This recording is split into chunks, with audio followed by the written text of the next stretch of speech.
இன்றைக்கி நாம் காடுங்கிற கவிதையை பார்க்க போகிறோம்.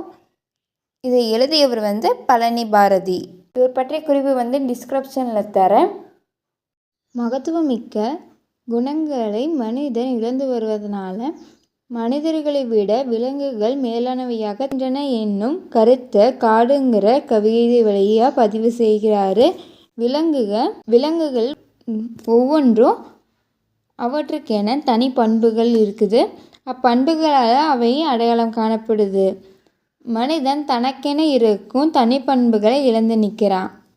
கவிதை எழுதுவதற்காக கவிஞர் காகிதம் ஒன்று எடுக்கிறாரு.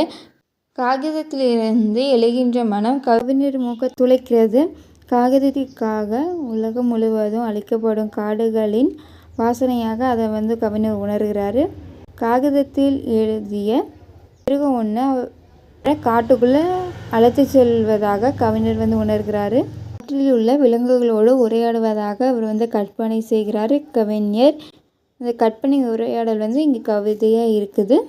காட்டுக்குள்ளே இழுத்து செல்லப்பட்ட கவிஞர் அங்கு உள்ள விலங்குகளை பார்த்து தானாக அவற்றை போல ஒரு விலங்காக மாறணும்னு ஆசைப்படுறாரு. அதுக்காக பிற விலங்குகளுடன் அவர் ஆலோசனை நடத்துகிறாரு. காட்டு விலங்குகளும் கவிஞரிடம் பல கேள்விகள் எழுப்புது. உனக்கு போராட தெரியுமான்னு புலி கேட்குது. நன்றி மறவாமல் இருக்க தெரியுமான்னு நாய் கேட்குது. தன்மானத்தோடு வாழ தெரியுமான்னு கவரிமான் கேட்குது. அடுத்தவர் அழுக்க உன்னுடைய முதுகில் சுமக்க தெரியுமான்னு கழுதை கேட்குது. கடுமையான பாலைவனங்களை கடக்க முடியுமான்னு ஒட்டகம் கேட்குது. ஓட்டப்பந்தயங்களில் வெற்றி பெற முடியுமான குதிரை கேட்குது. வைக்கோல் கன்றுக்கும் உன்னால் பால் சுரக்க முடியுமான்னு பசு கேட்குது.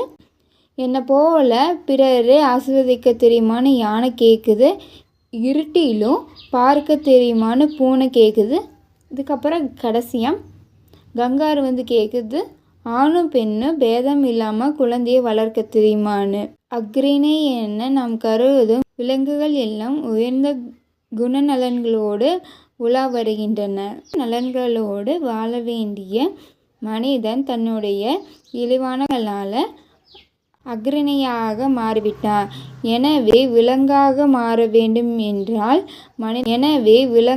மாற வேண்டும் என்றால் மனிதனாகத்தான் இருக்க வேணும் என்று கவிஞர் முடிவு செய்கிறாரு. காரணம் மனிதனே விலங்காகத்தானே இருக்கிறார். தன்னோட கவிதையை அவர் நிறைவு செய்கிறாரு பழனி பாரதி.